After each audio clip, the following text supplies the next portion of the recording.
this is going to be a very fun What's the Story? Thanks for joining us here on the People Chronicles. My name is Joe Painter, and I wanted to know what's the story, should I say, with birding. And there's only one person to ask about that, and that is the consummate expert in birding. Oh, it's true. No, it's not. Yes, it is. Joe, it is not true. The experts, there are probably in our area 10. And you're number one. No. Jack Holcomb. I'm 11. Is that okay? Jack Holcomb, winner. I need to do this properly, honestly. First of all, I've had the honor of working with you for 30 years and listening and learning from you. Many know Jack as the host of Jack's Backyard, winner of the Earl Poole Award.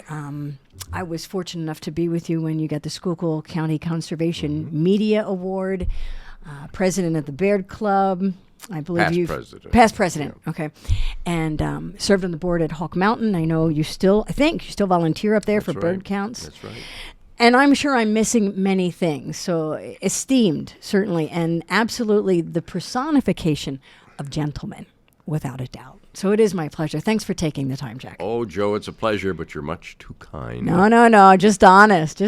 So this birding thing, I had to find out what's the story. And I honestly don't know. Is it I'm getting older, so I like birds? Or is it becoming more popular because it is everywhere and it seems to capture people's imagination, the idea of birding and watching them and identifying? It's all of the above. Mm-hmm. I think one reason we're finding actually more adults doing it after their children leave home. Okay, I fall in that category. Which is because it opens all new avenues and gives them something to do. Mm-hmm. Young people, perhaps through their schools, science programs, etc., local bird clubs, places like Hawk Mountain, Nolde Forest Environmental Education Center, Blue Marsh, a number of places that have programs available all year long, not only for kids but for families, and which is a good way to learn because you're bringing in the entire family, not just the kids or not just mom and dad. So I find it rewarding.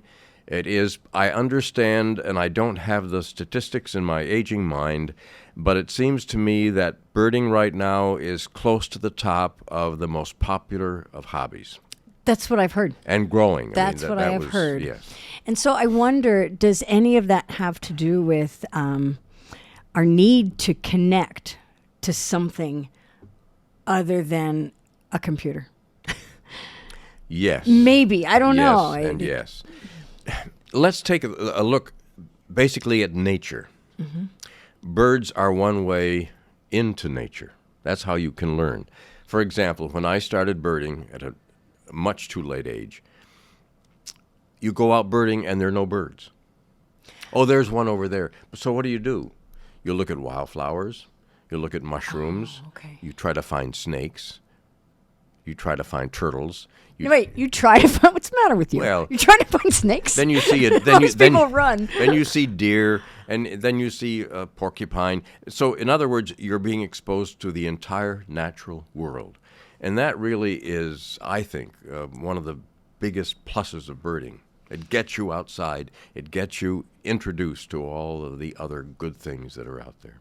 I've noticed when you do exactly what you said, and you start connecting with all of nature out there, it captures your mind, and at least for that moment or that walk, all those stresses that you're dealing with every day, and they're not going to go away, but they kind of dissipate for a little while. It's like setting down the backpack and picking it up when you come back out of the woods. I'm just going to say amen. Yeah? Nature is the best tranquilizer there is. No kidding. So you said you get into birding at a much too late age. Yes. How did this happen for you? Because, I mean, you're joking, you're saying I'm not an expert, but truly, if you don't want to call yourself an expert, you're a wealth of knowledge. And you can identify just by somebody describing a bird or what it sounds like or where it is. How did you start, and how did you accumulate all this knowledge? Going back in time. Okay. 1965, WEEU, the general manager called me into his office and said, "How would you like to do a program about birds?" And you said? Really? I knew a robin and maybe a crow and probably a Canada goose. Really? Only 3 birds? Why did he ask you to Because talk about birds I wasn't out going outdoors because it was a syndicated program. AM radio at that time needed a little bit of spark, maybe that's the word. So it was a syndicated program out of Baltimore, and you could do it any way you wanted to. They furnished the materials, and you do the show. There was a program in Harrisburg at the time. The morning guy in Harrisburg did it, and it was the brunt for his jokes. I'm not a comedian, so I said, can I play it straight? And I did. The Baird Ornithological Club came to my rescue the very next week after the program started. I had my little 95-cent Golden Field Guide to help me. You can still get those, but they're not Yeah, 95 no. cents, just saying. And they gave me the Peterson Guide, which was the Bible, or still is probably in many cases the Bible for bird watchers, the first good field guide. And that really set me on fire. You certainly and the rest stepped is up to history. the plate and made that happen. So if I said to you, Jack, I can identify a robin and a grackle, or they're grackles or gackles? Grackles. Grackles, I got that right. And I'm an owl. What do I do after that? What could you tell me I should do if I want to become more learned? I want to know what those birds are. You want to go on a bird walk with the local bird club. Okay. That's number one. Go to programs that feature different. Some programs are all-encompassing and will cover a lot of birds. Some will focus on, let's say, just raptors, things like that. But the birding clubs, I have found over the years, are more than generous to say, come on, join us. If you have any questions, help. There's always that help, and it comes unattached. They're just the greatest people in the world. I hear you invite people to participate in bird watches. What is that all about? Or bird counts. Bird counts. I should say, yeah. Well, the bird counts, there are a couple right now. The Christmas bird count, which is founded by Audubon back in the early 1900s, I think, or late 1800s. That you literally become a citizen scientist. You go out and count birds during a 2-week period. Different clubs have different areas, different regions that they cover. And all of the birds are then grouped, and you send them to Audubon. They decipher them, saying, "Oh, look at the population of chickadees there." How do I know I didn't count the same bird twice? Because when you have an area, a definite area, you just cover that area. And if you see a bird circle around, you count them one time and then don't count them again. But that's what I mean. How do I know I didn't count that one already? Your goodwill. Oh, okay. Hawk Mountain, for example, it does a raptor count spring and fall. Their fall count begins in August and ends in December. Now, those birds come right down a certain ridge. They literally come right at you at the North Lookout, and then they move right. Usually, they go down the ridge. So when those birds do that, they're not going to come back. Okay. When a bird starts to circle, turns around and comes back, and then goes in another direction, you don't count that bird. Why would he circle, turn around? He's looking for food. He's Could looking be a for local bird that okay. just stays there. The other counts that we talk about are the feeder watches. Those programs, you sit down X number of hours a day, and you just count the birds you see at one time, and then you let an hour go by, count them again, cross out the first number, put the second number down. So basically, you're not counting the same birds over and over. Okay. What's up with the snow geese? Right now, and we're talking on this March day, it's absolutely incredible. Snow geese are moving north. They're birds of the tundra. So they're moving north, and they stop at Middle Creek, which is near Kleinfeldersville, in huge numbers. What's huge? Well, right now, I was there yesterday, and we had roughly, according to the Pennsylvania Game Commission, about 110,000 snow geese. That's huge. 90% or 95% of the lake was frozen, because they usually depend on the lake to roost, and then they go into the fields to eat. This time there's only about, as I say, small bits of water open, so they're in the fields everywhere. Looking for food. Looking for food. How long will they be in this area? And this area is Berks County. You're talking Lancaster, Lebanon County in Pennsylvania. This part of Pennsylvania right now, they probably will be here. If that water opens up, maybe another 2 weeks at the most. But if that water doesn't open up, I think they'll be on their way. And where are they going? They're going to the tundra, subtundra. Oh, okay. Northern Canada, way up north. How about a tip to start birding in the backyard or on the porch? What kind of feeder should you put? And we'll stick with this area, the Berks County area of Pennsylvania, because I imagine it depends where you live, what you would put out. Basically, yeah, you're right. I think in your backyard you want to start with maybe two kinds of feeders. You want to start with the black oil sunflower feeder. What will that Usually attract? a tube feeder. That'll attract your chickadees and the titmice and the nuthatches and the goldfinches, the cardinals, the food that drops to the ground because they have trouble getting on some of those feeders. So no, wait, that goes in the tube feeder, Right. sunflower seeds. And then you have a hopper feeder, which we put in your mixed bird seed, quality mixed bird seed. And the other birds, your house sparrows and all of others that don't like sunflower seed will use that feeder. Okay, what's a hopper feeder? It's like a, how could I describe it?